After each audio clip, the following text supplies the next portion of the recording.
ଓଡ଼ିଶାର ମାନ୍ୟବର ମୁଖ୍ୟମନ୍ତ୍ରୀ ଶ୍ରୀଯୁକ୍ତ ମୋହନ ଚରଣ ମାଝୀ ଆଜି ଦିନିକିଆ ଗସ୍ତରେ କେନ୍ଦୁଝର ଆସି ପ୍ରଥମେ ସର୍କିଟ୍ ହାଉସ୍ ଓ ପରେ ଧରଣୀଧର ମେଡିକାଲ କଲେଜରେ ଅନୁଷ୍ଠିତ ହେଉଥିବା ସର୍ବଭାରତୀୟ ମେଡିକାଲ ଆସୋସିଏସନ ଓଡ଼ିଶା ଶାଖାର ସଭାକୁ ସମ୍ବୋଧିତ କରିଥିଲେ।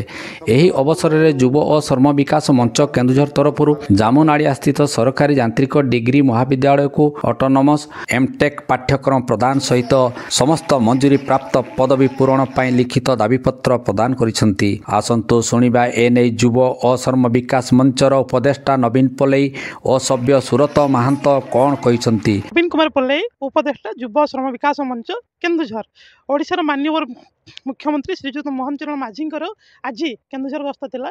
ଏହି କ୍ରମରେ ସେ ଆସି ଧରଣୀଧର ମେଡିକାଲ କଲେଜରେ ପହଞ୍ଚିଥିଲେ ଏବଂ ଆଗାମୀ ଦିନରେ କିପରି ଧରଣୀଧର ମେଡିକାଲ କଲେଜର ଅଧିକ ଉନ୍ନତି ହୋଇପାରିବ ସେ ବିଷୟରେ ବିଭିନ୍ନ ଦିଗ ବିଷୟରେ ଆଲୋଚନା କରିଥିଲେ। ଏହାପରେ ଯୁବ ଶ୍ରମ ବିକାଶ ମଞ୍ଚ କେନ୍ଦୁଝର ତରଫରୁ ତାଙ୍କୁ ସରକାରୀ ଡିଗ୍ରୀ ଇଞ୍ଜିନିୟରିଂ କଲେଜ ଜାମୁନାଳିଆର ବିଭିନ୍ନ ସମସ୍ୟା ବିଷୟରେ ଅବଗତ କରାଯାଇଥିଲା।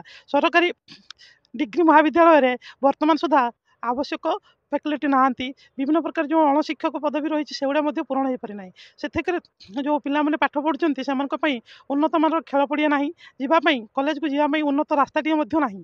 ପିଲାମାନେ ବାଧ୍ୟ ହୋଇକି ଘରୋଇ ବସ୍ରେ କିମ୍ବା କୌଣସି ଭଡ଼ା ଗାଡ଼ିରେ ଯାଇକି ସେଠାରେ ପହଞ୍ଚୁଛନ୍ତି। ଉପଯୁକ୍ତ ମାନଦଣ୍ଡ ନଥିବାରୁ ବାହାରୁ କ୍ୟାମ୍ପସ୍ ମଧ୍ୟ ସଠିକ୍ ଭାବରେ ଆସିପାରୁନାହିଁ। ପିଲାମାନେ ଖେଳିବା ପାଇଁ କେବେ ଶଙ୍କରପୁର ଷ୍ଟାଡ଼ିୟମ୍ ଉପରେ, କେବେ ହେଲେ କି ଡିପ୍ଲୋମା ସ୍କୁଲରେ ଥିବା ଷ୍ଟାଡ଼ିୟମ୍ ଉପରେ ନିର୍ଭର କରିଥାନ୍ତି। ତ ଏସବୁ କିପରି ସମାଧାନ ହୋଇପାରିବ, ଆଗାମୀ ଦିନରେ ଏହାକୁ କିପରି ହେଲେ କି ଏମ୍ଟେକ୍ ପାଠ୍ୟକ୍ରମ ବ୍ୟବସ୍ଥା କରାଯାଇପାରିବ, ଏ ବିଷୟରେ ଯୁବ ଶ୍ରମ ବିକାଶ ମଞ୍ଚ ତରଫରୁ ପୁଙ୍ଖାନୁପୁଙ୍ଖ ଦରଖାସ୍ତ ଦିଆଯାଇଛି। ମୋ ନାଁ ସୁରତ ମହାନ୍ତ, ଯୁବ ଶ୍ରମ ବିକାଶ ମଞ୍ଚର ସଭ୍ୟ।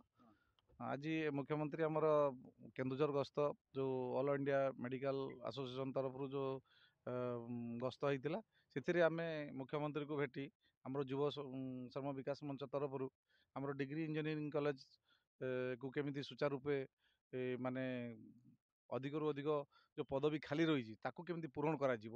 ମେନ୍ ହେଲା ତାକୁ ଫ୍ୟାକଲ୍ଟି କିଛି ନାହିଁ, ତ କୌଣସି ଗୋଟେ ପ୍ଲେଗ୍ରାଉଣ୍ଡ ନାହିଁ। ଆଉ ପାଠ୍ୟକ୍ରମ ହେଲା କିନ୍ତୁ ମାନେ ଯେତିକି ଦରକାର ଆମର ଷ୍ଟାଫ୍ ସେତିକି ଷ୍ଟାଫ୍ ଆମର ରେଗୁଲାଇଜ୍ ନୁହଁ, ସବୁ କଣ୍ଟ୍ରାକ୍ଚୁଆଲ୍ ଷ୍ଟାଫ୍। ତେଣୁ ଏଇ ବିଷୟରେ କେମିତି ଆଗକୁ ଡିଗ୍ରୀ ଇଞ୍ଜିନିୟରିଂ କଲେଜକୁ ଆମର ଅଟୋନମସ୍ କଲେଜ କରାଯିବ ତାହା ବିଷୟରେ ଆମେ ମୁଖ୍ୟମନ୍ତ୍ରୀଙ୍କୁ ଦାବିପତ୍ର ପ୍ରଦାନ କରିଛୁ। କେନ୍ଦୁଝର ଜିଲ୍ଲା ରାଜେନ୍ଦ୍ର କୁମାର ମହାକୁଡ଼ଙ୍କ ରିପୋର୍ଟ, ଅନନ୍ତ ନ୍ୟୁଜ୍।